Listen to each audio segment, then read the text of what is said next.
Hello and welcome to the Russian Empire History Podcast, the history of all the peoples of the Russian Empire. I'm your host, JP Bristow, and this is Season 1, The Forest, the Steppe and the Birth of the Russian Empire, Episode 101, After Kulikovo. You've probably noticed that I missed a couple of weeks of releases, and the members episode I said was coming also has not appeared. Unfortunately, I had some computer problems with recording the episodes, which have now been resolved. So there will be 2 members episodes releasing this month, that's April 26, and the first Timur episode coming out in a couple of days. My apologies for the delay, and thank you for your patience. Last episode, we were looking at what the source texts say about Kulikovo, and one of the reasons why scholars believe that the Chronicles entries are contemporary rather than later edits or rewrites is how they treat Tokhtamesh. In particular, they are neutral to positive in describing him and how the knyazes react to him. You'll recall that, according to the Chronicles, Tokhtamesh sends word that he has defeated their common enemy, Mamai, and taken over his horde, and the knyazes all send him gifts, effectively acknowledging him as Khan and as themselves as his vassals, without any of the invective about godless Mongols and so on that the Chronicles have been heaping on Mamai. This allows scholars to place the entries as a contemporary record, and therefore to assess the reliability of what they say about Kulikovo and Mamai, because the friendly relations between the new Khan and the knyazes break down very quickly.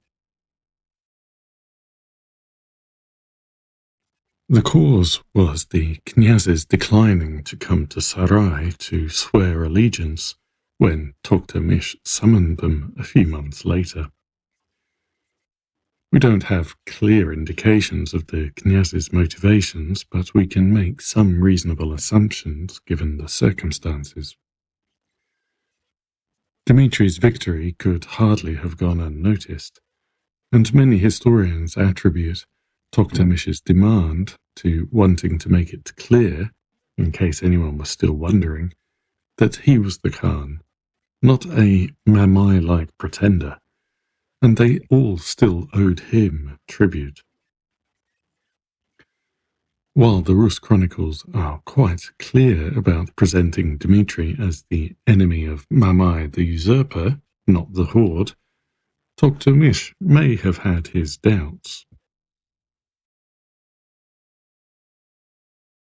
As we've already discussed, we have no sign in the Chronicles that the knyazes were actually thinking of rebelling or envisioning themselves as independent of the Mongols, but it is possible that some of them were thinking of more resistance after their great victory, at least in terms of how much tribute they paid. However, scholars tend to think that their reluctance to travel to Sarai was mostly motivated by concern for their personal safety. What if the Khan decided to make them hostages, or worse, to make an example of them? Tokhtamesh reacted to their refusal by calling up his army and marching north. The big problem for the knyazes was that while they had destroyed Mamai's army, which was formed from the western wing of the horde, Tokhtamesh had brought a new one from Central Asia and the eastern wing. Meanwhile, Dmitry had lost a third of his army at Kulikovo, including much of his elite warrior class.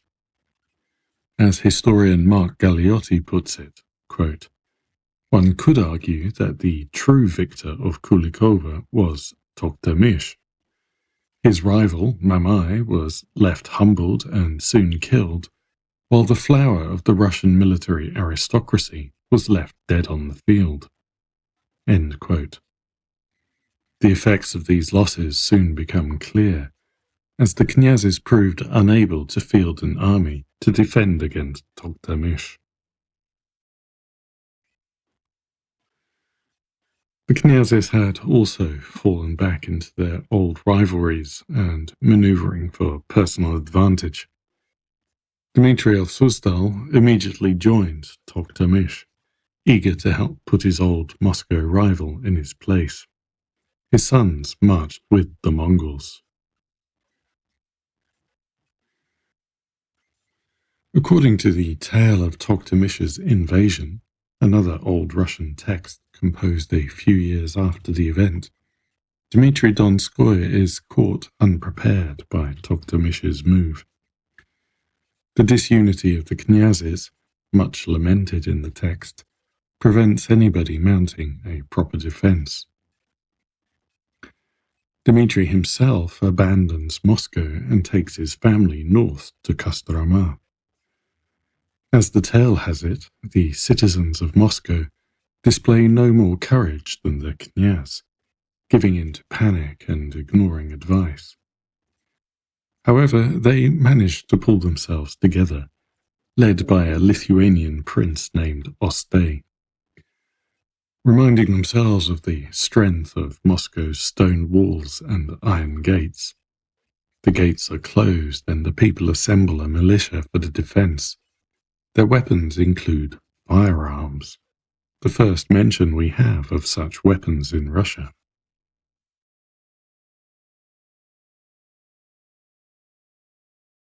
The city is encircled, but the walls and gates hold, and it looks impregnable. Toktamish sends in the young knyazes of Suzdal to tell the defenders that he is only after Dmitry. The people are, he says, innocent and not deserving of death. He wants nothing from them, he claims through the knyazes, other than honor and gifts. In exchange, he offers them peace if they open the gates. The gates are opened, and of course it is all a trick. Toktamish immediately executes Ostay and storms the city, leaving, the tale says, nothing to be seen but smoking ruins and bare earth, and heaps of corpses, and the holy churches ravaged, standing like orphans, like widows.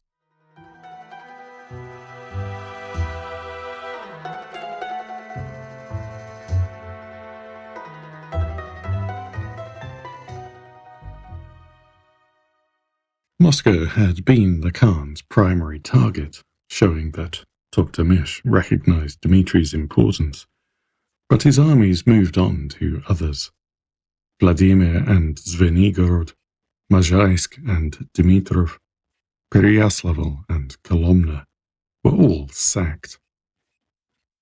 However, this was not quite the old situation of the Mongols coming in, crushing the locals and dictating terms. Toktamish was only able to force Dmitry to deal with him. Despite the apparent military superiority, he was not able to remove Dmitry and put up another Grand Knyaz, as one of his predecessors might have done. Those days were done. From now on, the individual success of any particular Khan in any particular campaign did not represent a return of the Horde's former power. So, once a salutary amount of damage had been done, the Khan sent his emissary, Kalach, to Dmitry, and Dmitry agreed that Toktamish was the Khan and receiver of tribute, while Toktamish acknowledged that Dmitry was the Grand Knyaz of Vladimir and the deliverer of such tribute.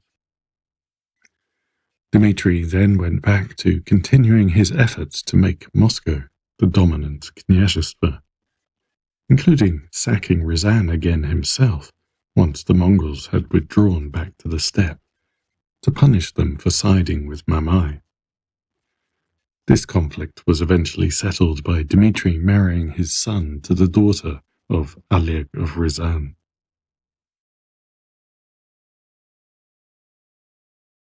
However, if before Kulikovo, Dmitry had been able to force the other knyazes to bow to his leadership and acknowledge Moscow's dominance, Toktamish's invasion had given them a chance to recover their independence.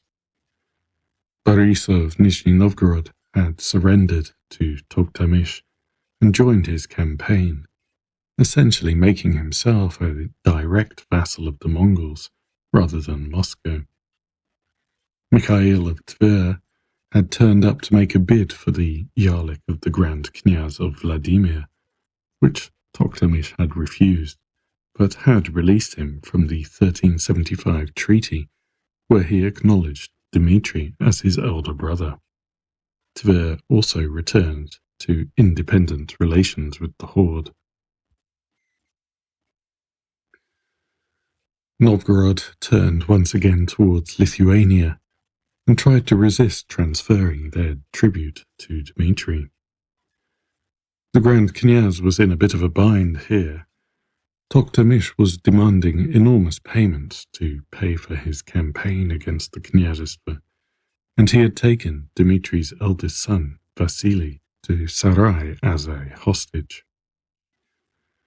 Enforcing the collection did nothing for Dmitry's popularity with the other knyazes, but he did not have any other options. In 1386, he had to take an army to Novgorod to force them to pay their tribute.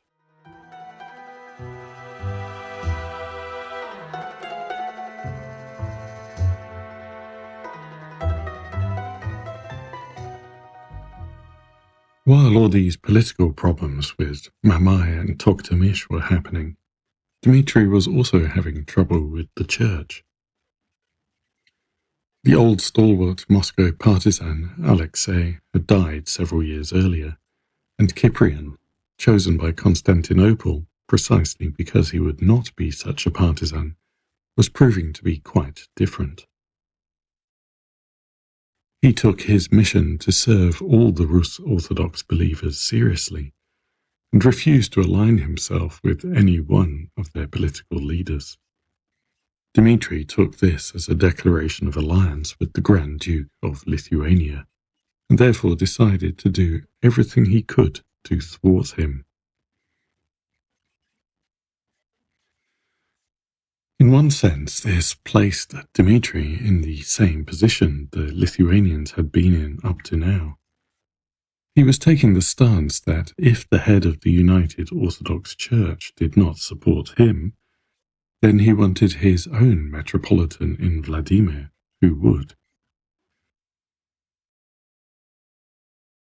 So, before Cyprian was able to travel to Moscow to assume his office, Dmitry proposed his own candidate for metropolitan, his confessor, Mikhail Mityai, a physically imposing man who was an impressive figure conducting the liturgy in church, but not a bishop, and therefore without any standing to claim the office.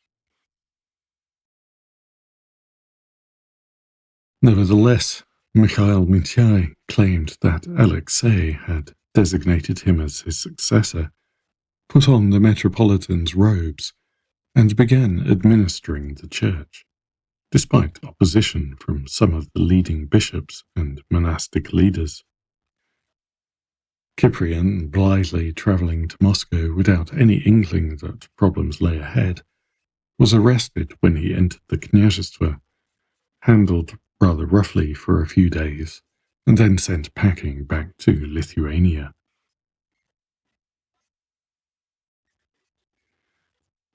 This situation was exacerbated by the situation in Constantinople. The Ottomans were getting ever closer to the city. Rivalry between pro-Genoese and pro-Venetian factions had the court in turmoil. Emperors and patriarchs were coming and going in quick succession.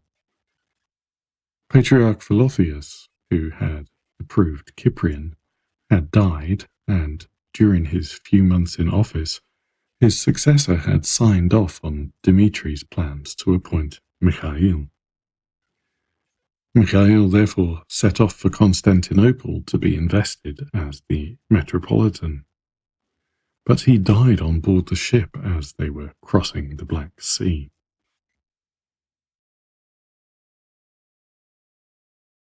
One of his staff, an archimandrite, something like the Orthodox equivalent of an abbot, by the name of Pimen, seized the initiative to present himself to the Patriarch as the official candidate of Moscow. The Patriarch therefore consecrated him as the Metropolitan of Kiev and all Rus, acknowledged Cyprian as Metropolitan of the Rus ruled by Lithuania, and declared that upon Cyprian's death, Pimen would reunite the Metropolitanates. However, Pimen had rather gotten ahead of himself, and Dmitry was not happy to hear about his appointment. He changed tack and made peace with Cyprian. We don't have any real details about why this happened, but some scholars speculate that Cyprian was involved in the Lithuanians not turning up on time to join the Mongols at Kulikovo. So, positions were reversed. Cyprian was allowed to take up his office in Moscow, and when Pimen got back from Constantinople, it was his turn to be arrested and imprisoned. This was the situation up to Toktemish's invasion. When Dmitry left Moscow to retreat to Kostroma, he left Cyprian in the capital, apparently with the expectation that the Metropolitan would play a part in organizing the defense of the city. Instead, Cyprian also abandoned the city for a safer refuge, in his case, Tver, which was busy trying to break its allegiance to Dmitry. From here, he used Tver's old connections to Lithuania to try to advocate for Moscow and Vilnius joining forces against Toktamish. Once Dmitry and Toktamish had reached an agreement, Cyprian was left in a tough spot. He'd failed to carry out his role in Moscow, and his attempts to create an alliance with Lithuania against Toktamish were an embarrassment. He was forced to leave the northeast, and Pimen was released from imprisonment to take the office of the Metropolitan.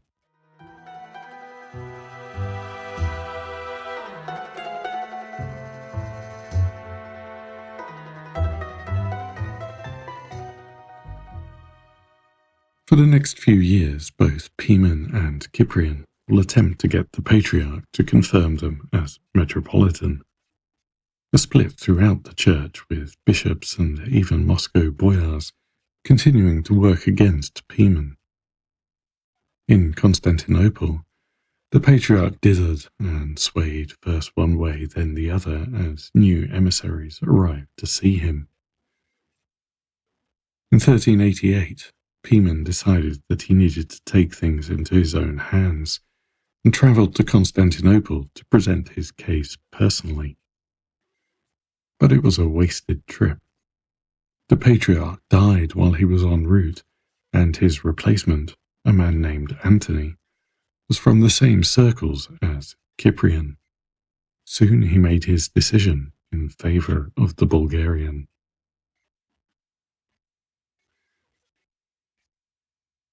There seems to be a general consensus that Cyprian did a decent job in difficult circumstances. While he maintained his residence in Moscow, he did not serve the Grand Knyaz and made efforts to care for Lithuanian believers, which is usually attributed to his background and primary loyalty to the Patriarch in Constantinople, which enabled him to treat all the Knyazstva impartially.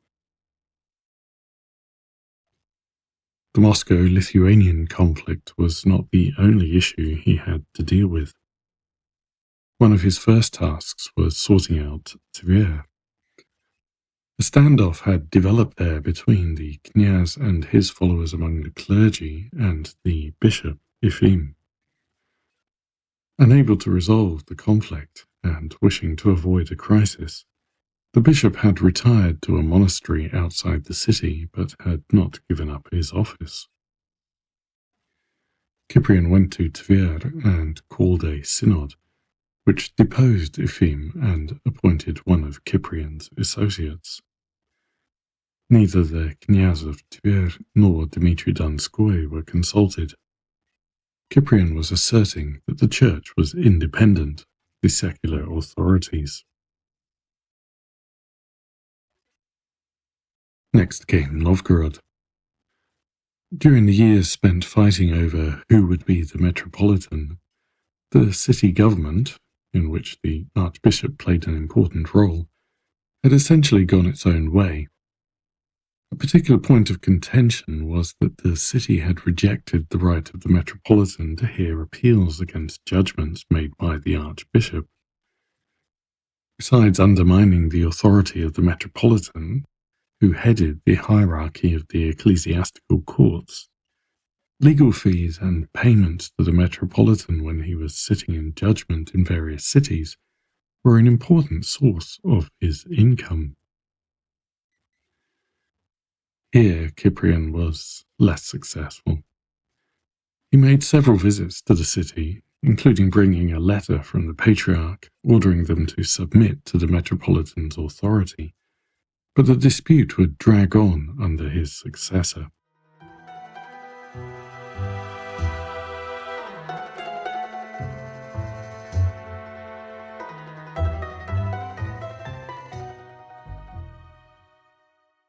Cyprian would also be a reliable advisor to Dmitry's heir, Vasily I. Dmitry died on 19th of May, 1389.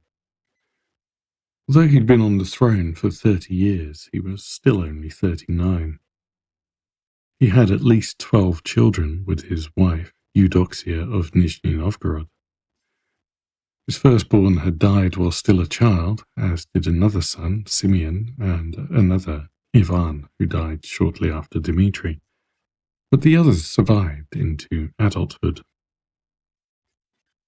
Besides his second son, Vasily, there was a third, Yuri, who was knyaz of Zvenigorod and Galich, Andrei, knyaz of Mazhaisk, Pyotr, knyaz of Dmitrov, and Konstantin, knyaz of Pskov. He also had several daughters, Sophia, who married Fyodor Olegovich of Ryazan, Maria, who married Legbenes, one of the sons of Algirdas, Anastasia, who married Ivan of Holm, and Anna, who married Yuri Petrikievich, a prominent Moscow boyar who was a descendant of the knyaz of Starodub and Narimantas, the son of Gediminas, who had become knyaz of Polotsk. This presents us with a different situation to what we have had over the last few generations of knyazes. Fewer children, natural losses, and the Black Death meant that we have had a sole heir, sometimes maybe one brother who could be kept close. Now we are back at a whole pack of sons, which, as we've seen before, usually means trouble. In this case, it will mean a new transitional moment in Moscow history. Dmitry Donskoy drew up his will in 1389, not long before his death. Most importantly, Dmitry willed the title of Grand Knyaz of Vladimir to Vasily, without any reference to a Yarlik from the Horde, as if it was simply part of his patrimony to dispose of. Maybe this also goes back to what we said about Toktamish being unable to replace Dmitry with anyone more compliant. Dmitry had refused to allow the title to transfer to Mikhail of Tver when Mamai willed it. Now he passed it to his son without consulting the Khan. The Grand Knyazes were no longer seeing their position as something that was bestowed on them. They were claiming it was theirs by right.